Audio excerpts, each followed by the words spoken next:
Hey hi hello and what's up. तो कैसे हैं सभी लोग? आई होप कि सब लोग बढ़िया होंगे और अपनी लाइफ में बढ़िया ही कर रहे होंगे। ये हमारी कहानी वन नाइट स्टैंड का चैप्टर 8 अध्याय 8वां। तो चलो अब सीधा स्टोरी पे आते हैं। रात का वक्त था। आशी अपने लैपटॉप के सामने बैठी हुई थी और उसने रिया के लैपटॉप से उसके कुछ फाइल्स चोरी किए थे और अब वो उन्हें खोल खोल के देख रही थी।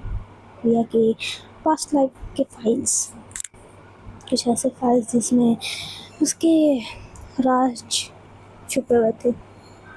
हर इंसान का एक वीक पॉइंट होता है रिया मल्होत्रा, और हर इंसान उससे खौफ खाता है। Old cases, business deals, personal records, तभी एक नाम उसके सामने आता है, मेघा वर्मा एक्सीडेंट केस। आशु देखते ही जम जाती है, उसके हाथ कांपने लगते हैं। ये इम्पॉसिबल। वो अब उस फाइल को ओपन करती है। 5 साल पहले का वो एक्सीडेंट, एक छोटी सी बच्ची, बहुत सारे चोट जो उसके जिस्म पे लगे थे, और उसी हादसे के बाद मेघा का गायब हो जाना।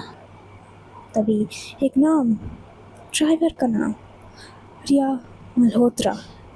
2 सेकंड के लिए सब शांत हो गया और आशवी के हाथ रुक गए। अब हमारी आशवी को क्या पता था कि उसकी दुनिया रिया से आके इस तरह टकरा जाएगी। एक पुरानी याद अब उसके दिमाग में वापस से चल रहा था। एक आवाज़, उस छोटी सी बच्ची की आवाज़, दीदी दीदी मुझे छोड़ के मत जाना।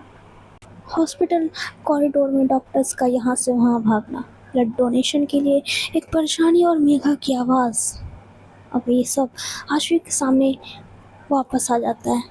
मेघा आशवी की छोटी बहन थी, और मेघा का एक्सीडेंट जिसने आशवी को पूरी तरीके से तोड़ दिया था, और अब उस एक्सीडेंट के पीछे रिया का हाथ होना, ऐसा लगना, ये सब एक पता नहीं क्या था। पर आशवी की सांसें अब भारी हो जाती है। उसे सांस लेने में अब तकलीफ हो रही थी। मैंने सोचा भी नहीं था रिया मल्होत्रा कि तुम इनके पीछे होगी। ये सब तुमने किया होगा। आशवी की आंखों में अब आंसू आ चुके थे, और वो आंसू अब बहने लगे थे। पर इस बार ये दर्द नहीं, ये एक आग थी जो शायद सब जला के रख देगी। अब मैं सिर्फ रिवेंज नहीं लूँगी। अब वो अपनी कुर्सी से उठती और दंदनाते हुए रिया के रूम की तरफ जाने लगती है। आशवी तुरंत रिया के रूम की तरफ जाती है और वो दरवाजे के सामने जाके खड़ी हो जाती है। उसका एक हाथ अब दरवाजे पे था और वो दरवाज़ा ठोक रही थी। तभी बाहर से रिया आती है और वो आशवी की तरफ देखते हुए कहती है, क्या हुआ क्या हुआ? दरवाज़ा तोड़ने पे लगी हुई हैं आप? क्या इरादा है आपका? अरे हमारा पैसा लगा है दरवाजे में, टूट जाएगा। वो आराम से क्यों ठोक रही है उसे? आशवी रिया की तरफ देखती है और उसकी आंखों में खून उतर चुका था। वो रिया के पास जाती है और एक जोर का थप्पड़ जड़ देती है रिया को। वो थप्पड़ इतनी जोर का था कि रिया के कान झनझना गए थे। तब रिया की आंखों में गुस्सा और खून दोनों ही उतर गया था। आशवी, आपकी हिम्मत कैसे हुई हमें थप्पड़ मारने की? और इतना कह के वो अब आशवी को गले से पकड़ लेती है। अब आशवी रिया को पीछे की तरफ हटाती है और रिया सीधा जाके दीवार से लगती है। Riya, how how dare you do that to me? तुम्हारी ज़रूरत कैसे हुई? हमने हमने किया क्या है? हम तो अभी अभी अभी बाहर से आए हैं और हम परस्पर ही हम पे, और तो और ऊपर से एक थप्पड़ भी जड़ दिया। आखिर हमारी गलती क्या है? किया क्या है हमने? तुम खुद याद करो ना, तुम्हारी क्या गलती है? तुमने क्या किया है? आखिर किया क्या है तुमने? बेहद गिरी हुई इंसान हो तुम रिया मल्होत्रा। और अब आशवी दोबारा रिया के पास जाती है और उसे कॉलर से पकड़ती है और उसके दूसरे गाल पर भी एक थप्पड़ जड़ देती है। घिन आती है अब तुमसे, पहले से भी ज़्यादा घिन आती है अब तुमसे रिया मल्होत्रा। तुम एक चलती फिरती राक्षस हो, जाहिल, तुम पत्थर दिल इंसान हो, तुम्हारे पास कोई दिल नहीं है। हम राक्षस हैं? हम शैतान हैं हम? ठीक है, फिर हम बताते हैं कि हम कितने ज़्यादा पत्थर दिल हैं। और इतना कह के रिया उससे अपने गोद में उठाती है और वॉशरूम की तरफ लेके जाने लगती है। वॉशरूम में आके रिया आशवी को बाथटब में ले जाके पटक देती है और उस बाथटब में पानी भरा हुआ था और वो अब अपने पैंट से बेल्ट निकालती है, खोलती है और आशवी के हाथों को बांध देती है और आशवी के ऊपर आके वो उसके बालों से उसे पकड़ती है और अपने पास करती है, अपने करीब, बेहद करीब। और फिर वो अपने लबों को आशवी के लबों में पूरा घुसा देती है। उसका गुस्सा, उसकी आग सब अब आशवी के ऊपर निकल रहा था। आशवी रिया को पीछे हटाने की कोशिश कर रही थी, लेकिन रिया, उसकी आंखों में तो अब खून उतर आया था। वो कहाँ ही पीछे हटने वाली थी। अब रिया आशवी के लबों को काट रही थी, जिसकी वजह से आशवी के लबों से शराब आने लगा था और अब रिया उसे पी रही थी। और नीचे अब रिया का एक हाथ जाता है और वो सीधा अपनी 2 उंगलियों को आशवी के रिंग में रखती है और वो बहुत तेज़ी से रिंग में उंगलियां अंदर बाहर कर रही थी, जिससे आशवी को बेहद ही ज़्यादा दर्द हो रहा था। अलबत्ता अब ऐसा लग रहा था कि उसने रिया को थप्पड़ मार के खुद पे ही जुल्म किया है। लेकिन तभी रिया आशवी को छोड़ देती है और उठ के वॉशरूम के कबर्ड के पास जाती है। वहाँ पे जाती है और वो कबर्ड को खोलती है और उसमें से एक रम की बॉटल निकालती है और वो उसे खोल के वापस बाथटब के पास आती है और फिर आशवी के ऊपर दोबारा से लेट जाती है और वो उसके ऊपर लेटे हुए ही वो रम की आधी बॉटल एक ही घूंट में गटक जाती है।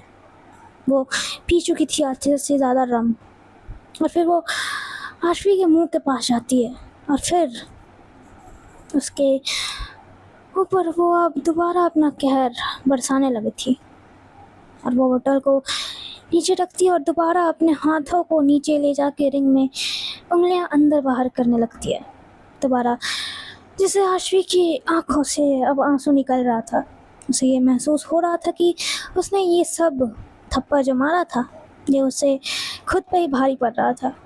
या उसकी आंखों से आता हुआ आंसू देखती है और वो अपने लबों को आशवी के गालों पे रखती है जहाँ से आंसू बह रहा था और वो उसे पी लेती है। ना ना ना ना ना, ये गलती मत करिएगा, आपको रुलाने का भी अधिकार सिर्फ हमारा है, समझिए आप आशवी। तुम सच में पत्थर दिल हो रही हो। छोड़ो हमें। हाँ, हम वही तो दिखा रहे हैं कि हम कितने ही पत्थर दिल हो सकते हैं। आपने अभी देखा ही कहाँ है कि हम कितने पत्थर दिल हैं। और वो अब अपनी उंगलियों को नीचे रिंग में और भी तेज़ी से अंदर बाहर करने लगी थी, जिससे आशवी के मुंह से अब सिसकियाँ निकल रही थी। ये प्लीज़ छोड़ो हमें, दोबारा कभी आप हमें पत्थर दिल कहने की ज़रूरत नहीं करेंगी। आप हमें थप्पड़ मारिए, आपका हक है, पर हमें पत्थर दिल कह के हमें चैलेंज मत दिया करिए। हमें बेहद नफ़रत है जब कोई हमें चैलेंज देता है। और अब रिया अपने टाई को खोलती है अपनी शर्ट से और वो अब आशवी के मुंह पे बांध देती है और फिर वो आशवी के गले पे आके वहाँ अपने लबों को रखती है और चूमना और काटना शुरू कर देती है। आशवी रिया को अपने हाथों से पीछे हटाने की कोशिश कर रही थी, पर रिया वो नहीं हटने वाली थी। वो अपना सारा वजन आशवी के ऊपर डाल के बैठी हुई थी। अब रिया आशवी के दोनों हाथों को लेती है और वो ऊपर की तरफ कर देती है। अब इनके बीच क्या आलम था वो हम क्या ही बयां करें। अब कुछ देर तक यूं ही इनके बीच ये सब होता है और रिया अब जो रम की बोतल उसने रखी थी वो उसे फिर से पीना स्टार्ट कर देती है और वो सारा रम पी चुकी थी। अब वो अपनी सुर्ख लाल आँखों से आशवी की तरफ देखती है और कहती है, भगवान ने किसी में भी इतनी हिम्मत नहीं दी कि वो रिया मल्होत्रा को थप्पड़ मार सके। पर बीवी की तो बात ही अलग होती है। हम आपसे बेइंतहा मोहब्बत करते हैं, इसीलिए आपको ज़्यादा देर तक दर्द नहीं दे पाए। अलबत्ता हमारी मोहब्बत को आप अपनी जूती की नोक पर ही रखिएगा। और हम सच में बेहद गिरे हुए हैं। हम अब तक नहीं जानते थे कि हमसे क्या गुनाह हुआ है। हम नहीं जानते कि हमसे क्या गुनाह हुआ है, लेकिन हमें पता है कि किसी से प्यार के लायक तो नहीं है हम। आपने कुछ सोच के ही हमें थप्पड़ मारा होगा, और वो हमें बयां करने की कोई ज़रूरत नहीं है। खैर, हक है आपका, बीवी हैं आप हमारी।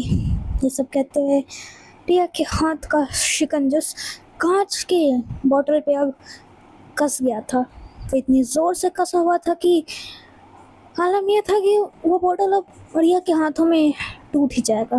तभी वो बॉटल अब रिया के हाथों में फूट ही जाता है।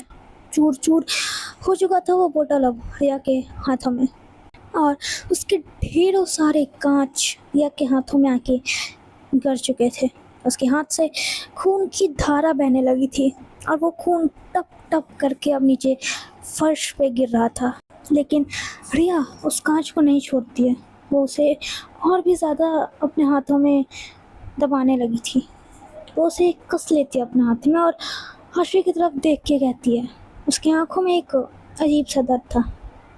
हमें माफ़ कीजिएगा, आपके साथ हमें ये सब नहीं करना चाहिए था। हम सच में पत्थर दिल हैं। हम माफ़ी चाहते हैं। आशवी की आंखों से भी अब आंसू गिर रहे थे, और वो रिया के हाथों की तरफ अपना हाथ ले जाती है, और वो उसे पकड़ने की कोशिश करती है, पर रिया उसे पीछे हटा लेती है। रिया अब बाथटब से उठती है, और वो अब वॉशरूम से जाने लगी थी। आशवी भी अब बाथटब से उठती है और रिया को जाके पकड़ लेती है। क्या हुआ? क्या किया ये हाथ में? छोड़ो उस कांच। हमारा दर्द से हमारा ये दर्द से आपको क्या फ़र्क पड़ता है? आपको फ़र्क नहीं पड़ना चाहिए। अपना बदल दीजिए और चले जाइएगा हमें छोड़ के। हमें आदत है इन सब की, अब हमें इन सब चीज़ों से फ़र्क नहीं पड़ता। ओके, सो आज के लिए बस इतना ही। तब तक के लिए बाय बाय।